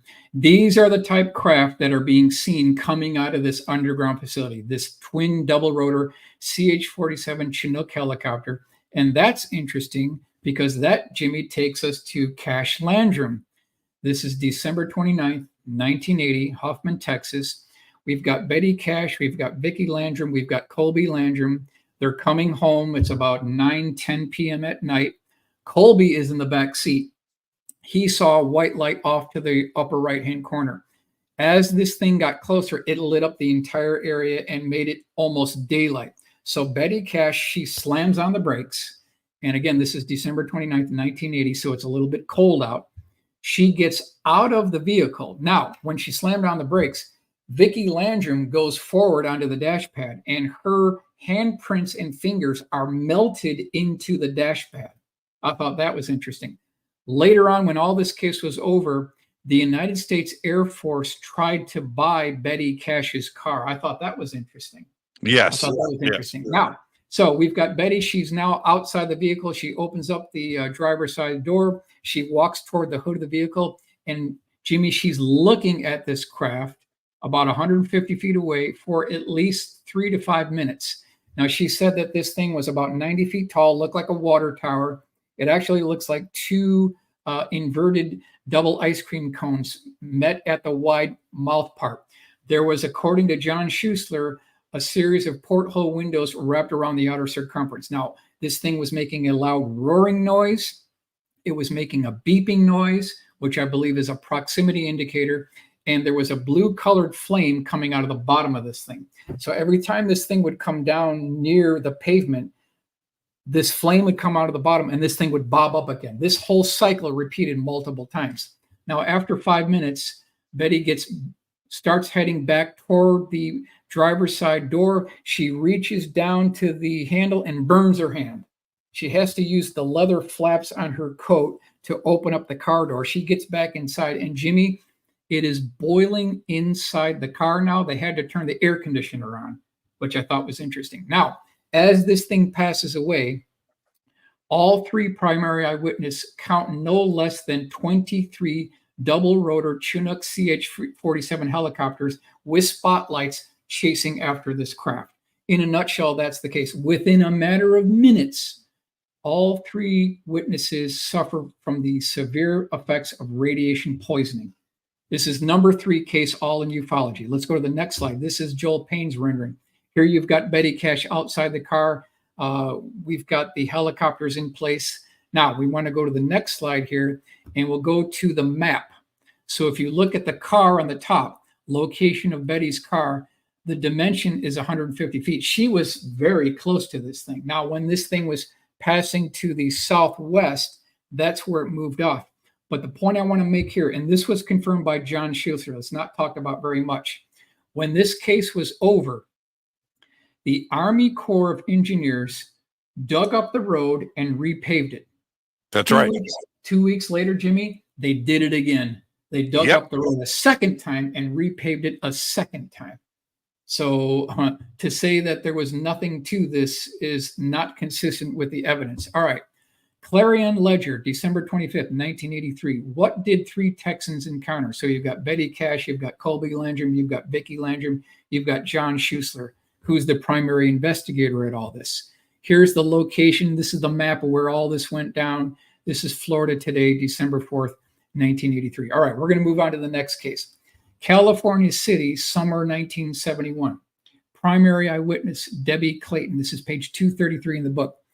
Now, what they heard was a large booming noise. This is not too far from where they were. So there were at least 3 other people that joined our primary eyewitness. They walk about 2 blocks down the road. They see this acorn-shaped craft about 5 feet high, 10 feet wide, really looks like an acorn. They walk up to this. One of the witnesses had a camera. He starts snapping photographs of all this. Within 5 minutes, there was a convoy of military vehicles, kind of like a crane device. There was a Jeep. There was a 6x6 troop transport. There was a general that ordered all of these witnesses to vacate the area, and he actually threw this camera down onto the ground from the primary eyewitness. So they did see the retrieval operation. They saw this lanyard device hooked up to the crane. They moved it over, covered this with a tarp, and shipped this thing out of here. So let me go to the full. So it was being tracked. It was being tracked. They knew about this. They knew about this. They knew about this. They had a rapid response team on site within minutes of this thing coming down, and they retrieved it. And I believe they brought it back to Edwards North Base Complex. From California City. Yeah, very interesting. Okay, here we go. Homestead. Here we go. As you know, Jimmy, there is a rumor, there is a legendary case going around that has never been conclusively proven. It has technically never been proven 100%. But there's a legend in ufology about this meeting that Richard Nixon had with Jackie Gleason. This is Homestead Air Force Base, February 19th, 1973. So we want to prove the part of the case that we can prove. So let's move on here. Paul Blake Smith did a very good job tracking a lot of this down. I want to give credit to his research, the Nixon-Gleason alien encounter. So this is a very well-written book. It's about 1.5 inches thick. The guy did a great job on it. So the first part of this, Jimmy, is absolutely verifiable. We know that there was a charity golf outing February 19th, 1973. Here we have Richard Nixon and Jackie Gleason. This is probably around the 9th hole. And no, this is hole number 18. You can see the flag. There you go. Hole number 18. Okay. So the subject of UFOs came up because Jackie Gleason had a huge interest in UFOs. He has a huge paranormal book library, UFO library, and he had a huge interest in UFOs. In fact, his house was called the Mothership. One of his houses was called the Mothership. So he asked President Nixon, Mr. President, you know I have this interest in UFOs. Can you help me? Can you tell me anything?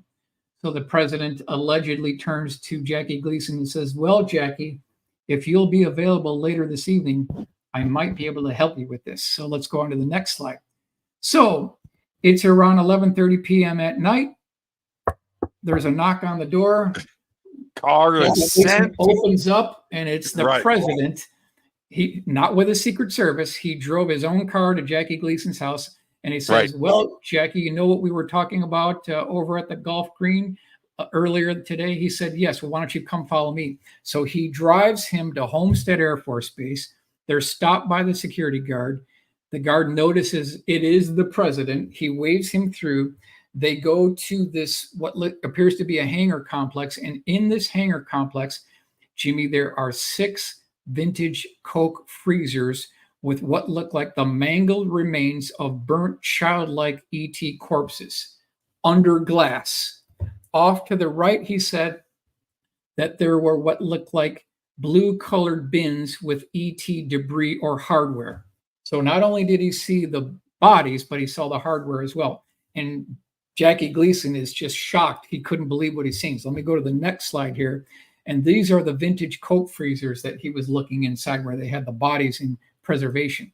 So here we have Jackie Gleason looking at all this. Now, when all this was over, and we're going to go to the next slide here, what evidence do we have that any of this is true? So I started digging, right? Fort Lauderdale News, February 1st, 1973. It says, super golf with superstars. When we do the blow up here. So here is Jackie Gleason Inverary National Airlines Classic, February 19th through the 25th. So that's checking out. It's verified. Here's Jackie Gleason in the golf cart driving the president. So we know that this golf outing is true, and we know the date tracks as well. Here's Richard Nixon talking about the outing with Jackie Gleason directly behind him. Now, I started thinking, okay, could this actually happen? Let's do a plot. Let's do a timing. Let's do a distance here. Back in 1973 timeframe, could you, Jimmy, drive from Miami to Homestead Air Force Base at around 12 midnight? Could you do it in under an hour? Yes. And yes, here's today's timeline. This is 2024, 38 minutes. Back then, you could do it in 30 minutes. Let's say they spent 15 minutes there. Let's give them 25 minutes there, 25 minutes back. Let's give them 15 minutes there. You could do it in about an hour. You can do it in about an hour. Plus, the president is not going to get a ticket. Right? Not going to get a ticket. You're going to drive. You're going to drive like you're James Brown. That's right. and you're not worried about a thing. Okay. Right. So we have Dayton Daily News, May 14th, 1993. Jackie Gleason claimed that Richard Nixon took him to Homestead Air Force Base and he viewed alien bodies. That's written about in a book here, and it isn't just Jackie Gleason. Let's move on to the next one. The Times Tribune, July 5th, 1987. In her unpublished biography of the funny men entitled The Great One, Beverly Gleason's second spouse describes a bizarre trip Jackie took with then president in 1973 to Homestead Air Force Base in Florida to see what she says were the bodies of 4 dead space aliens recovered by the Air Force. Now, this manuscript, this bio was never published. So no one ever got a hold of this book that she was allegedly published because it was never published. So that actually never happened. So we don't have anything to pin down there. However, we want to move on to Times Tribune, March 15th, 1985. Larry W. Bryant, who is the director of what? Citizens Against UFO Secrecy of the organization, wrote back that there have been reports that MacDill Air Force Base in Tampa, Langley Air Force Base in Virginia, and Homestead Air Force Base near Miami have all served as way stations or temporary repositories for crash saucer artifacts. So here we've got 3 locations. We've got MacDill, we've got Langley, we've got Homestead Air Force. That checks out with what Jack Pickett had stated when he told me that he saw 4 U.S. Air Force jet flying wing disc aircraft at MacDill Air Force Base back in September 1967. So that's checking the boxes here. Well done. Okay, well done. so, One of my favorite cases. I mean, and he did build a flying saucer house. He did build a flying saucer house, yes, which was up for sale not too long ago, and I did think about it. Nice. Okay. Nice. All right. Next. Let's continue. Great Lakes Naval Training. Stop. This is where I was born. Oh, there you go. No, this is there's the Navy hospital right there. That's where I was born. You were born right there in this picture. Yeah. Are you serious? I was born at Great Lakes Naval Training Center. That's amazing. Yeah. Okay. Yeah. So this is September 1973. Our witness is a gunnery school instructor, and this is page 89 in Leonard's book, case A7. Now, he guarded a Quonset-style building, and he was told to deliver a very important letter to a military brass there. So he's guarding this, and he's met with these. What? I was there in 1973. Oh, well, then you should be telling us about this. Are you serious? Are you serious? Yes, I'm serious. Wow. Yes, I'm serious. All right, let's continue on. All right. I'm tripping. He is told to deliver this letter. He is escorted by these very muscular CB type guys. They walk down this corridor. They make a left-hand turn, and now they're in this large open area. And he said, Jimmy, that he saw a 35-foot long teardrop-shaped, what appeared to be a USO, 12 feet tall, and it was propped up on what looked to be a pedestal or a platform. Actually, it was a pedestal, and there was a seam going around the outer portion of it. And he said that there was a blue coronal discharge kind of along the leading edge of the craft. So let me go to the SolidWorks rendering. Something like this was seen by our primary eyewitness. So I asked Rudy to do a drawing, and here you can see our witness is escorted by the military personnel. He's got the envelope. He hands the envelope to the high-level military brass. He does an about face. He's walking out, and he sees this large, what you could call a teardrop-shaped craft on a pedestal. And I'm going to take you to Joseph Race full-color rendering. Something like this was seen by our primary eyewitness. And there was absolutely this blue coronal discharge. That pops up in a number of these cases as well. Now, here's where it gets interesting. 2 weeks prior to all this going on, our primary eyewitness met a sailor in San Diego, and he told him that a teardrop-shaped UFO was shot down by a guarded missile destroyer between Hawaii and the mainland in June of 1973. So now we have a secondary source who not only saw this, but he was a part of this missile destroyer where they shot this thing down. All right. Now, he also said, this is the guy in San Diego, the other guy. He said that they recovered it, Jimmy, with Howard Hughes's Glomar Explorer. So we got Howard Hughes in the UFO conversation now. I wouldn't, doesn't surprise me. No, it doesn't surprise me. Now, the Glomar Explorer, owned by Howard Hughes, this is what recovered one of the greatest things that the United States has ever done, a Soviet nuclear submarine off the coast of Hawaii. Well done. And nice. it's so there you go. That's the Glomar Explorer. Good job. How CIA divers retrieve Russian secrets. San Francisco Examiner, March 19th, 1973. What we're talking about here is Project Jennifer, a matter of risk, the incredible inside story of the CIA's Hughes Glomar Explorer to raise a Russian submarine. So during 1973 to 1974, a Russian submarine was recovered from the bottom of the Pacific Ocean. However, that's not all that was recovered. So I knew it. I knew it. That's right. The CIA. It's always the CIA. And now it's Howard Hughes. But so you're saying it was a 2-for-1 mission? Yeah, well, this was, I believe, Jimmy, that this Clementine device was used multiple times and they recovered multiple USOs off the bottom of the ocean, but they'll never admit it. I like it. Yeah, they'll never admit it. All right. So according to RK's informant, the object was retrieved by the Glomar Explorer, shipped to Hawaii, and then sent stateside and finally to Chicago. A sketch of the craft was drawn by the sailor, and according to RK, who's our witness here, there was little doubt that it was the same object he had seen in the Quonset hut. So now we've got independent confirmation of this craft actually being recovered. Yep. Wow. And so I was in the 4th grade, Clearview Elementary School, outside of the gates there of Great Lakes Naval Station at Clearview Elementary in Waukegan. I was 9 years old. Okay. Yeah, that's crazy to me. So right there in my neighborhood, this was going on. This is exactly correct. Yes. Yep. Wow. Going down. That's nuts. Norton Air Force Base, 1973. Air Force photographer. Anyone wants to know the page? It's page 160 in the book, case 14. Okay, now we've got an Air Force photographer. He was in Hawaii. He got his security clearance grade upgraded. He was flown to Norton Air Force Base, where he's joined by another photographer. And they are to go inside an Air Force vehicle, and they drive, Jimmy, 1 hour from Norton Air Force Base. And all of a sudden, the car stops. And they start going down on this platform to an underground facility. This is an hour by car from Norton Air Force Base.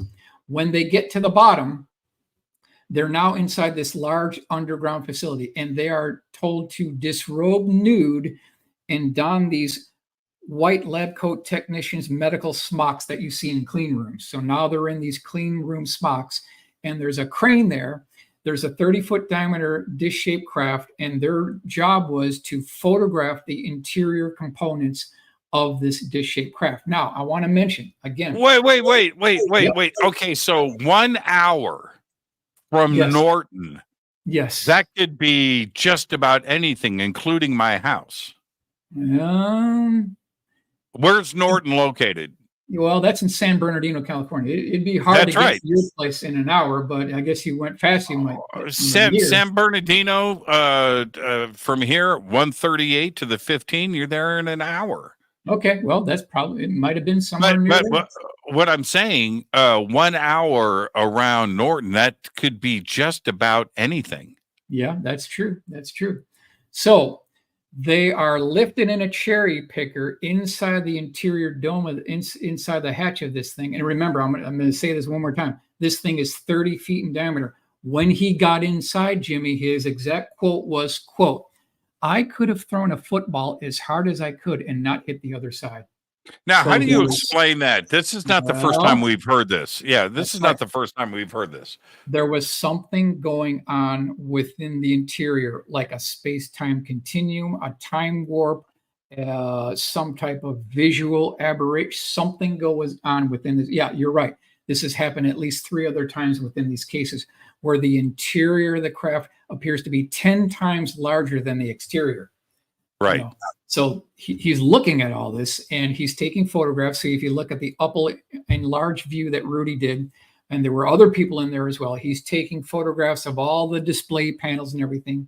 So they bring him out of this thing.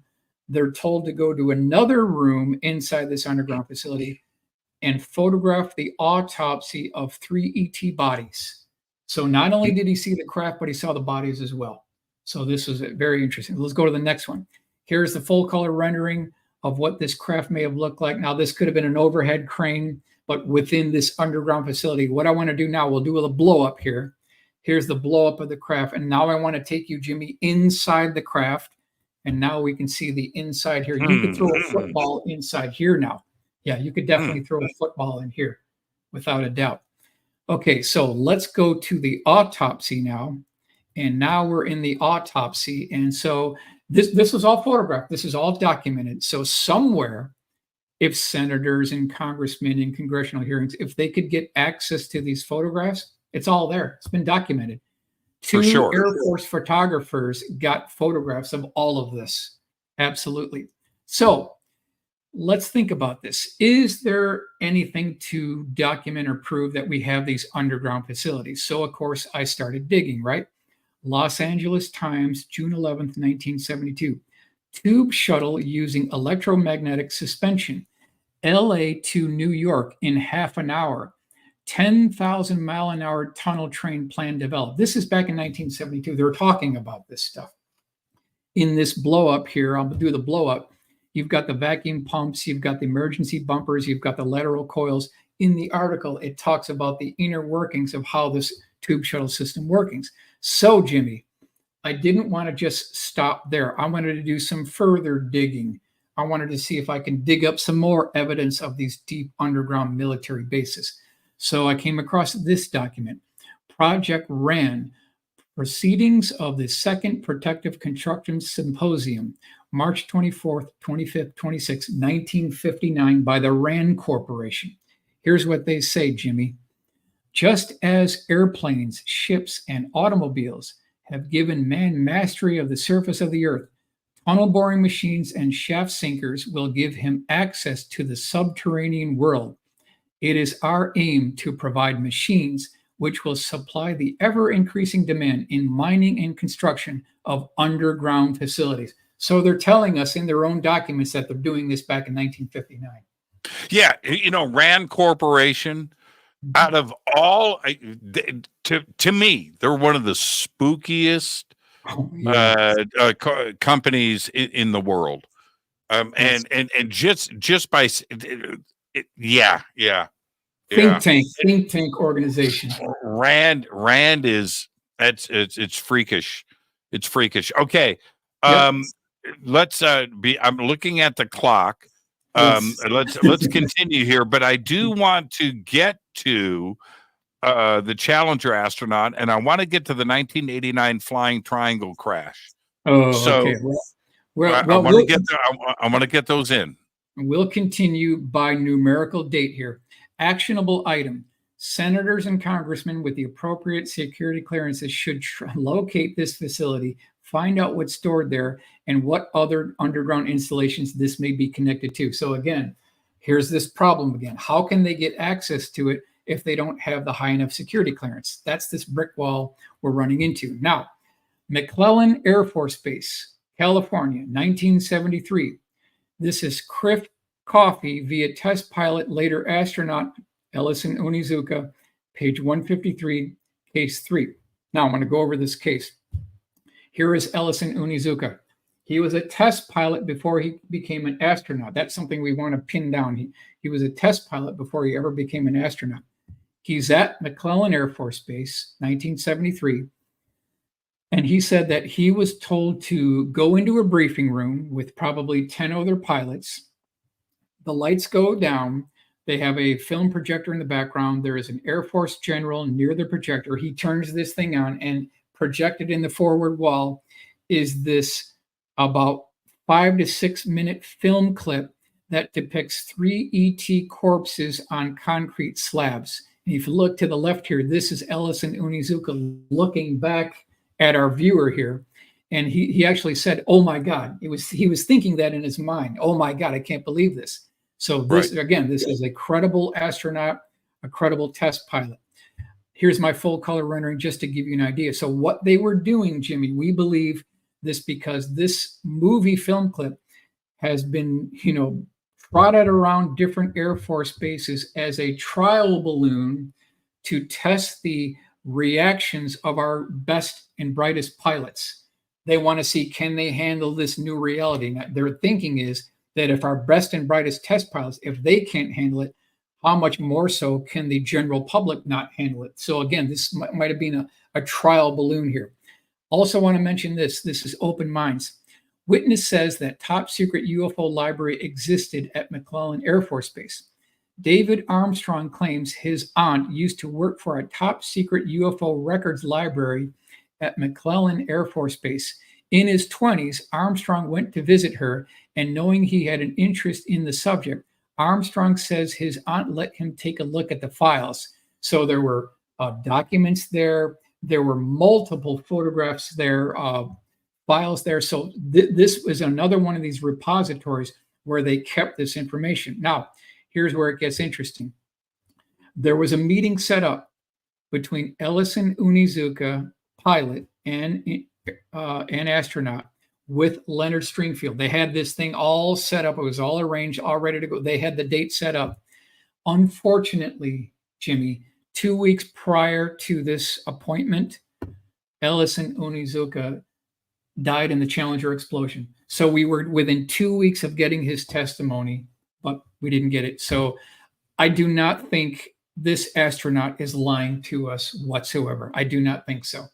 Now, I tracked down his widow. I got her address, and I know I got it correct too. I'm 100% certain I got her address tracked down. I sent her a copy of the report with Ellison's testimony there from Leonard Stringfield. I also sent her Rudy's drawing. I never got a response. So number one, maybe it didn't get there, or number two, he never told her anything about this and she didn't want to talk about it. I don't know which one it is, but I know that my letter got to the correct address. But that's how. Or she just wanted the past to stay behind. Correct. That's very possible too. Yeah, absolutely. I couldn't blame her for that. No, I don't blame her one bit. I don't blame her one. But here's the thing: it's the credibility of the astronaut Ellison Onizuka. There's no way this guy is just making this story up. No way. There's not a chance. All right, next one. Wright-Patterson Air Force Base, 1974, page 327. All right, let's set this one up. Our witness is a new hire who's going to be working at Wright-Patterson Air Force Base. Now, she gave her 2-week notice, and she was with a dinner outing. And as a coincidence, her new boss, who works at Wright-Patterson Air Force Base, he's at the same dinner outing. And there's this discussion going off to the side here about UFOs. And the boss here could sense that our primary eyewitness, she was getting beaten up pretty bad. They were pointing fingers at her. They were ridiculing her. They were laughing about her because the subject of UFOs came up. So the boss turns to the primary eyewitness and says, "Do you want to see the physical evidence?" She came back and said, "Now?" And he said, "Now." So he takes her in his car. They drive to Wright-Patterson Air Force Base. They get outside the car. Now, this guy had the appropriate security clearance. They walk down this long corridor. There's a retinal scanner and there's a key card entry. So he inserts his key card into there. They let him through. They walk down another corridor. There's another retinal scanner and there's another key entryway.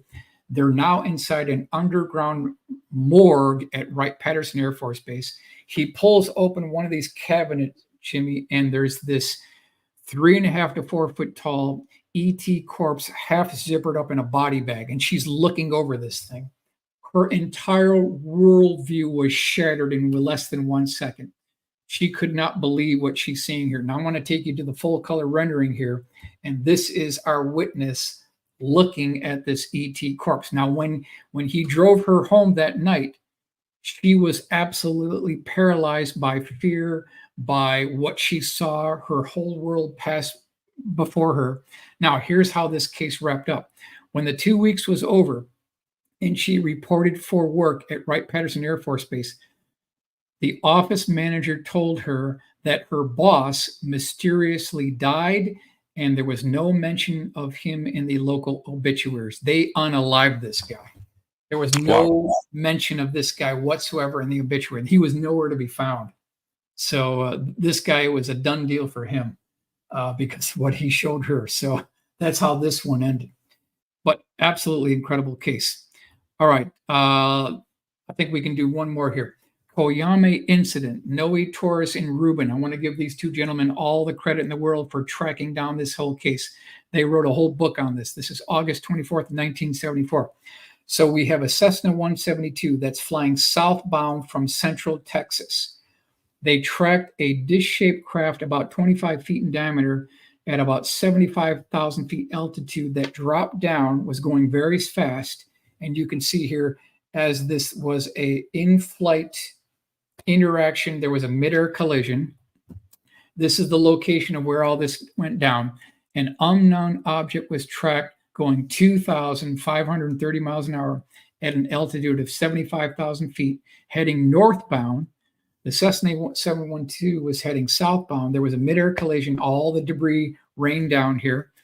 And the CIA and the National Security Agency was tracking all of the radio chatter. They knew about this. They absolutely knew about this. And so what they did is they sent a bird over, one of their assets, to track this thing. The Mexican military retrieved this craft. They were going down this unimproved dirt road. And you know what happened next, Jimmy? I think you know what happened next, right? I do. I've covered this case quite a bit. It's one of my favorite cases. All of a sudden, the Mexican military convoy stopped dead in its tracks, completely stopped dead. Now, when reconnaissance assets from the intelligence agency saw all this, they noticed that there were Mexican military personnel slumped over on the steering wheel, up on the Jeep that you see here in the forward. There were other Mexican military that were dead on the ground. The other guy in the background, he was slumped forward. All of them that were dead. We believe there was some type of biological agent that caused the death of these Mexican military. So what they did is they brought in 3 UH-1 helicopters and a large Sea Stallion, hooked up lanyards to this thing, and flew this, eventually making it to CDC headquarters. That's how this went down. So here we've got the 3 helicopters. We've got the CH-53 Sea Stallion, and they flew this to CDC headquarters to Atlanta, Georgia. So I want to take you to the full color rendering here by Joseph Wright. This gives you an idea of what this may have looked like. Let me do a little bit higher viewing perspective. This is about a 60-degree look down angle. So this is another craft that was retrieved, and some type of biological agent may have been associated with the death of the Mexican military personnel.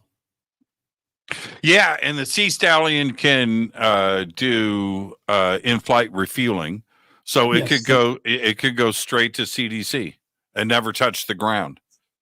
Yeah, very, very interesting case. Michael, thank you so much, sir. Man. Just an amazing night on the show. It was a great part 2. I look forward to a part 3, and we'll get around to that too as well. Sure, no problem. Michael, thank you so much. Where can everybody reach out to you? You've got a YouTube channel too, right? Yep. I'm on Facebook. I'm on X. I've got a YouTube channel. It's just my name, Michael Schratt. And then I also have a publication called Dark Files, a pictorial history of lost, forgotten, and obscure UFO encounters. Thank you so much, Michael. Behave and be well, my friend. Thank you, sir. Perfect night. Thank you. Michael Schratt. What a great night on the show. Thank you, everybody, for hanging out. Michael Schratt, part 2, right here on Fade to Black. And let's see, what have I got going on tomorrow night? JK Ultra is with us. And tomorrow night, it's going to be UFOs, AI, and the soul. All of that and much more tomorrow night on Fade to Black. Thank you, Michael Schratt. And for the rest of you, all I've got is go Beckley Teppy.